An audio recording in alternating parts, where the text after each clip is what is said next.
Whew. Okie dokie. So, I wanted to make a video about communications, a communication plan, right? So, first off, guys and gals, I'm sure there's a certain very popular prepper that subs all other prepper channels that is going to do a copy of this video, as I've seen a few of my videos redone, background music and lots of editing software. But anyway, back to communications. It seems to be a weak point for many preppers, including me.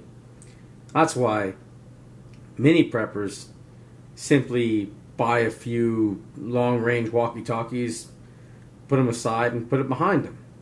But walkie-talkies aren't long-range, right? Even long-range walkie-talkies, I mean, they're not much better than toy radios. The bubble pack stuff you find at Walmart or Academy or something, right? They don't really have that much range. You can use them like around your neighborhood, but that's about it. You know, for something like that, they'll work. But even if they say 25 miles, 30 miles, that doesn't mean crap. I mean, it doesn't even come close, right? You buy those and they get around the block, maybe. You're in one house, in your yard, you can probably get a couple houses down. That that's crap, right? I did a video a while back, and then Ethical Preparedness told me to check out one of his videos, and it was really good. It was about 10 lessons he learned from law enforcement. A good video, man. You got to check it out. He talked about how much crime actually goes on around us, and really people don't have a clue. Years ago, I signed up on StopCrime.com. I'll leave a link in the description bar so you can sign up and check for yourself. But when he was talking about this, I'm like, man, he's exactly right. And keep in mind that it's only what was actually reported, right? And you'll be surprised. You sign up in the link in the description bar, you'll see what really goes on around you, just a couple miles around you. And you had no idea. In a real SHTF, no law enforcement, you can be damn sure crime's going to rise. So communication is just as important as firearms if you really want to defend yourself. So ethical preparedness really got me thinking about this again and how to approach this. And it's been a little while, since I watched it and really started like, okay, let me start doing some reading and getting back into this. Let's go over some things I've learned. Concentrating on communications, right? Let's say for you new guys, there's tons of radio frequencies, certain antennas you need for each, right? Some radios won't work if you put too much power, right? Or you put the wrong antenna, you can burn out your radio over time. Some readily available radios are illegal to transmit without a license, unless it's an emergency. So all kinds of stuff that your average Joe really probably didn't know. There you go.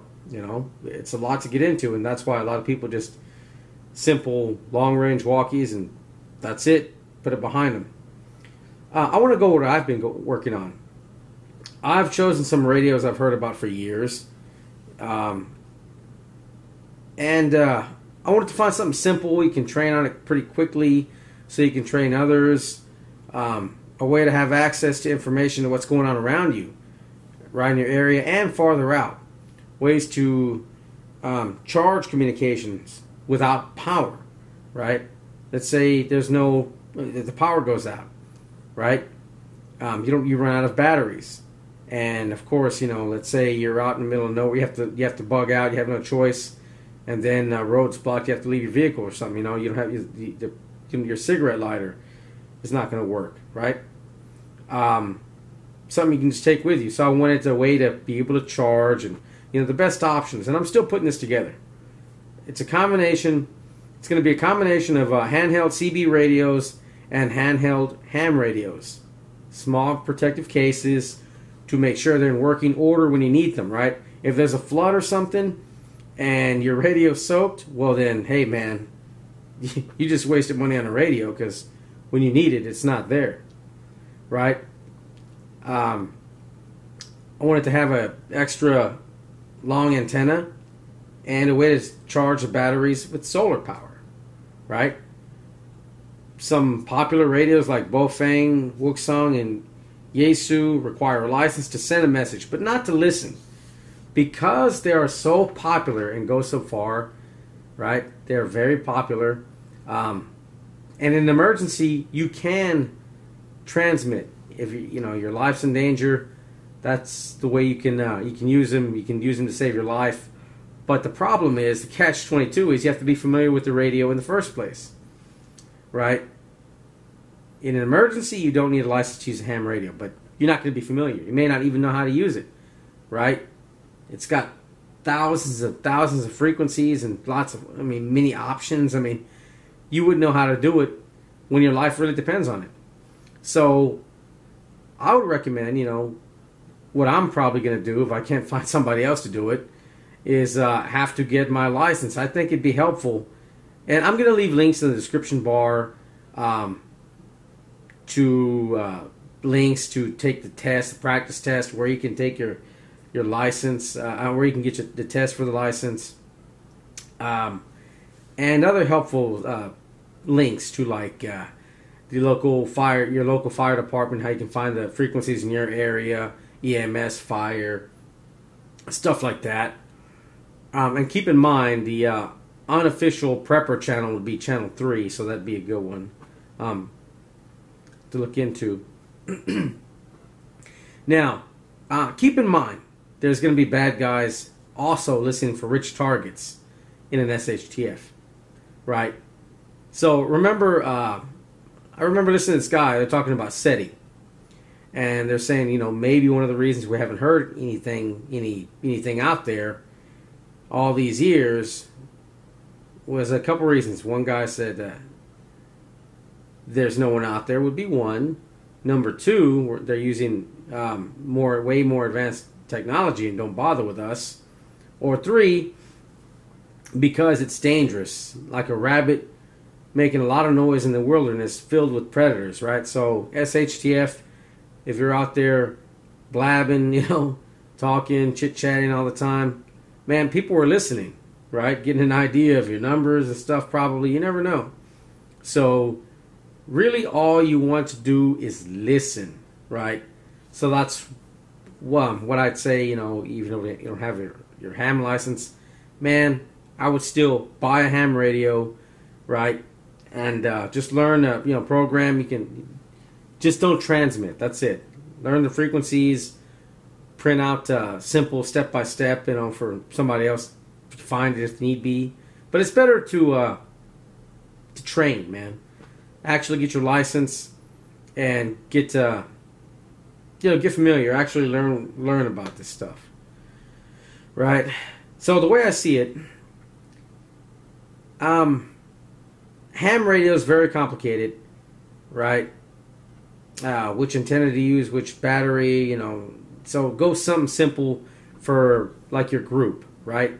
In a smaller area, like a CB. It doesn't have as much range as a ham, no way, but it goes a good distance and it's not that complicated. This way you would have good communications around you, right? That's a good way to start. Your neighborhood, right? Your homestead, whatever you have. It'd be a good way to have reliable communications around your area. You would start with that. Not simple, some people won't learn, can't learn, whatever, right? But something like this is not that complicated over like a ham radio. If you have a community or group, I would suggest at least one person get their ham license, right? And then teach 1 or 2 other guys, right? The communications person gets a ham license, ham radio, and have a couple of them. At least you guys learn how to scan, but again, you should scan the police frequencies, medical frequencies, fire, right? NOAA, and the ham radio, and just listen. Somebody that knows radio, somebody's familiar, somebody that had training would listen. And also be listening to CB, and then you could find news and then pass it down to everybody else through CB or whatever, right? Of course, in talking codes, man, don't just, hey, somebody's approaching this street, have so-and-so go out there with this rifle and, get up on their... I mean, come on. Have codes, right? Talking codes, different scenarios, something like that, man.